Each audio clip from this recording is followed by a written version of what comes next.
तो जी, आज का व्लॉग मेरे लिए बहुत ख़ास है क्योंकि हमारी फैमिली में एक नन्ही सी परी की आमद हुई है और मैं खाला बन गई हूँ। आज हम इसी नन्ही परी के लिए शॉपिंग के लिए निकले थे। पहले हमने बेबी के लिए कुछ चीज़ें देखी और सच बताऊँ तो बेबी की शॉपिंग करते हुए हर चीज़ इतनी क्यूट लग रही थी कि समझ ही नहीं आ रहा था क्या लें और क्या छोड़ें। कि आप सबको पता होगा कि मैं एक इवेंट प्लानर हूँ और डेकोरेशन का सामान तो मेरे सामने आता रहता है, तो मेरी नज़र कुछ चीज़ों पर पड़ गई बट मैंने उन्हें रहने दिया क्योंकि फ़िलहाल मुझे नीड नहीं थी, बट मुझे पसंद बहुत आया। वक्त आने पे इंशाल्लाह मैं इनको ख़रीदूँगी। तो जी, शॉपिंग के बाद हम घर वापस आ गए थे और अब मैं आप लोगों को बेबी के लिए जो जो शॉपिंग की है वो दिखा रही हूँ। हमने बेबी के लिए क्यूट से कपड़े, लोशन, बेबी किट, हैंगर और दूसरी ज़रूरी चीज़ें ली तो सबसे ज़रूरी थे वो भी ले लिए। सच बताऊँ तो बेबी की शॉपिंग करते हुए हर चीज़ इतनी प्यारी लग रही थी कि दिल कर रहा था सब कुछ ले लूँ। हम रात को थोड़ी देर के लिए बाहर निकल गए, रास्ते में थोड़ा सा घूमे, ग्राउंड में बच्चे खेल रहे थे और हम कुछ खाने पीने के लिए रेस्टोरेंट चले गए।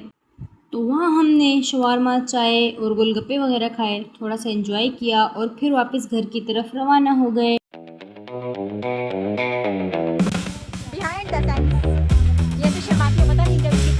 तो अब बारी आती है बेबी की बास्केट डेकोर करने की और मेरी अपनी डेकोरेशन की शॉप भी है और मैं इवेंट्स और गिफ्ट वगैरह का काम भी करती हूँ। तो ऐसे गिफ्ट और बास्केट मेरी शॉप से भी रेडी होकर जाते हैं। और चूँकि हम 4 सिस्टर हैं, हमारा कोई भाई नहीं है, तो बस इसीलिए मैं थोड़ा सा मामू बनने का हक भी अदा कर रही थी। क्योंकि मुझे रात को 3 से 4 बास्केट तैयार करनी थी तो मैं पूरी तरह अपने काम पर लग गई थी।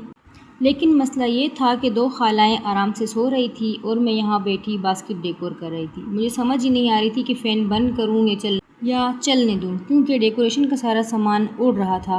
और इधर 2 खालाएँ सो रही थी, जबकि मामू साहब को जो लक़ब मिला हुआ था वो सुबह तक जागते रहे। आखिर मामू भी तो मैं ही थी ना, शॉप भी चलानी थी, डेकोर भी करना था और बेबी का वेलकम भी करना था। तो अब बारी थी मेरी छोटी सिस्टर की भरपूर फरमाइश पर पेम्पर का एक क्यूट सा केक तैयार करने की। मैंने सोचा इस बार पेम्पर बुके के बजाय उसे थोड़ा सा डिफरेंट करते हैं। हमने पेम्पर को केक की शेप में तैयार करने का सोचा। और यहाँ एक मसला और था, मेरी रिंग लाइट मेरी शॉप पर पड़ी हुई थी और घर में कैमरा रखने के लिए भी कोई स्टैंड नहीं था। तो बड़ी मुश्किल से मैंने अपने कैमरा सेट किया और जैसे तैसे करके ये वीडियो रिकॉर्ड करना शुरू की। और यहाँ एक खाला उठ चुकी थी जो नींद में थी, जिसे मैंने कहा कि थोड़ी देर के लिए ये मोबाइल पकड़ना, मुझे जो है ये थोड़ी सी वीडियो रिकॉर्ड करनी है। और उसने तो मेरा मजाक ही बना के रख दिया, गाइस ये देखो ये पेम्पर है, ये ऐसे और ये इस तरह का होता है, फ़लाँ फ़लाँ। तो उसने तो मजाक ही बनाया हुआ था। खैर उनकी बातें साथ साथ चलती रही, साथ साथ हमारा काम भी चलता रहा। यहाँ हमने इतने सारे पेम्पर को एक एक करके अरेंज किया, फिर साथ साथ बाकी चीज़ें ऐड की और आहिस्ता आहिस्ता हमारी केक की शेप बनना शुरू हो गई। पहले हमने इसका आधा हिस्सा तैयार किया, फिर बाकी काम बाद में कंप्लीट करने थे। रात को आधा काम कंप्लीट करने के बाद मैंने सोचा थोड़ा सा रेस्ट भी कर लेती हूँ। सुबह नाश्ता करने के बाद तकरीबन 1-2 घंटे आराम किया और फिर दोबारा अपने काम पर लग गई, क्योंकि अभी पेम्पर केक को कंप्लीट भी तो करना था ना। और फिर फाइनली हमारा पेम्पर केक मुकम्मल तौर पर रेडी हो गया था। नींद तो अपनी जगह, लेकिन मामू होने का हक भी तो अदा करना था। आखिर बेबी की खाला भी और मामू भी दोनों काम कर रही थी।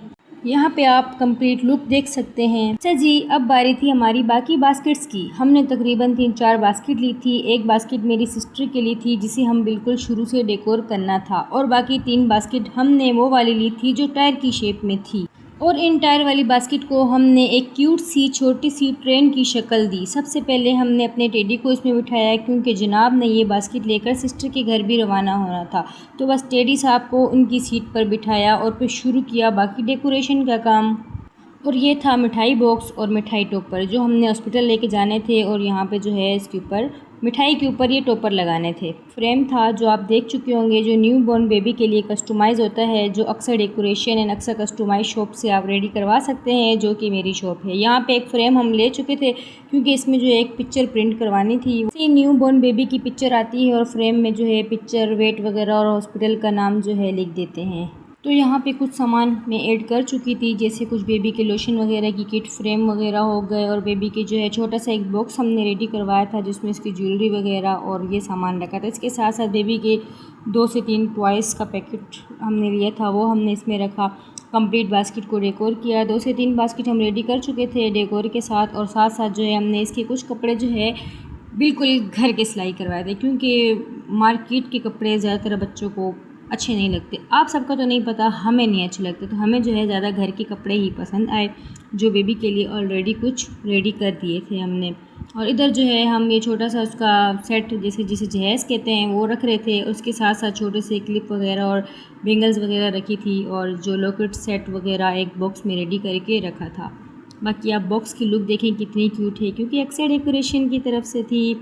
और यहाँ पे पेम्पर की लुक आप चेक करें, और ये हैंग इसीलिए किए हुए थे हैंगर, क्योंकि ये जो सिस्टर की तरफ से सूट थे वो इसमें ऐड होने थे, जो हम ये बास्केट डेकोर करके उसके घर लेके जाने थे। तरफ से जो सूट थे वो ऐड होने थे।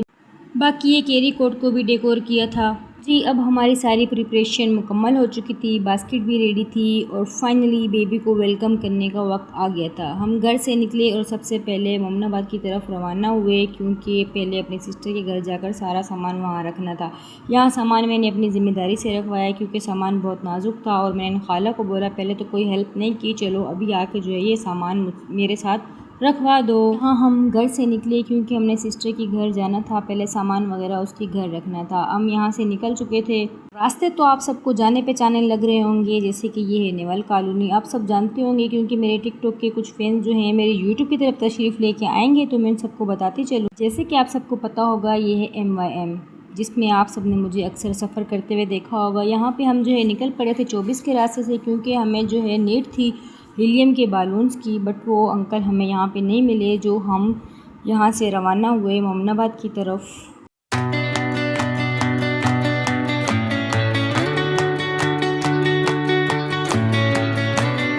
और यहाँ पे मामू जो है फ्रंट सीट पर बैठ चुके थे और खाला को पीछे बिठा लिया। और आप सबको पता है यहाँ पे मेरी रियल खाला जो है ना वो भी हमारे घर पे स्टे कर रही थी, तो हमने उनको भी साथ रवाना किया अपने। और फिर फाइनली हम हॉस्पिटल पहुँच गए। हमने वेलकम बेबी के लिए छोटी मोटी डेकोरेशन की और कुछ सामान अपने साथ ले गए। वेलकम किया नन्ही सी परी का। वहाँ पूरी फैमिली भी मौजूद थी और सब बेबी का इंतज़ार कर रहे थे। सबको बहुत बहुत मुबारक दी, मिठाई खिलाई और सब ने मिलकर इस खुशी को सेलिब्रेट किया।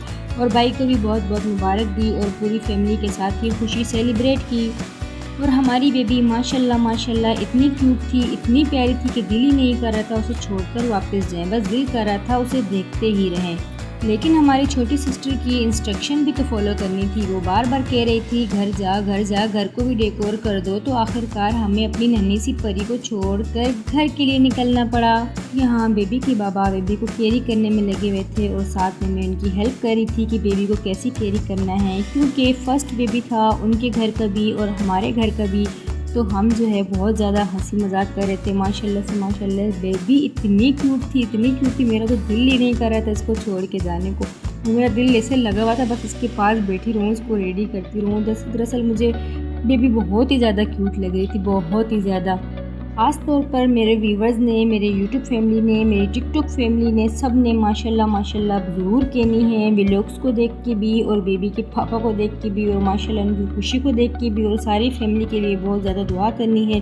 अल्लाह सब के रिस्क में बरकत अता फ़रमाए और सबको इसी तरह खुश रहने की तौफीक अता फ़रमाए। हाँ, आप सबको लग रहा होगा कि ये मैडम जी को तो कुछ ज़्यादा ही खुशी आ गई थी, जो सारी बास्केट लेके कभी किधर घूम रही है कभी किधर घूम रही है। मेरी तो माशाल्लाह से खुशी की इंतहा ही कोई नहीं थी। फिर इसके बाद जो है हमने घर के लिए रवाना होना था। हाँ, हम घर पहुंच चुके थे। घर पहुंचते ही फिर मैंने वेलकम बेबी के लिए घर को डेकोर किया और आहिस्ता आहिस्ता पूरा सेटअप रेडी कर दिया।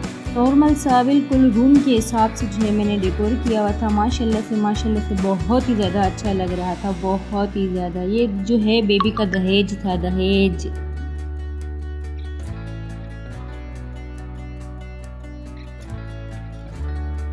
और जब तक हम घर पहुंचे बेबी के मामा और बाबा भी घर आ गए थे बेबी को लेकर और बाकी सारी फैमिली भी आ चुकी थी। घर की डेकोरेशन देखकर सबकी खुशी देखने वाली थी, सबको बहुत ज़्यादा अच्छा लगा और सब बहुत खुश हो रहे थे। और हमने अपनी नन्ही सी परी का घर में वेलकम किया और फिर आहिस्ता आहिस्ता मेहमान भी आना शुरू हो गए थे।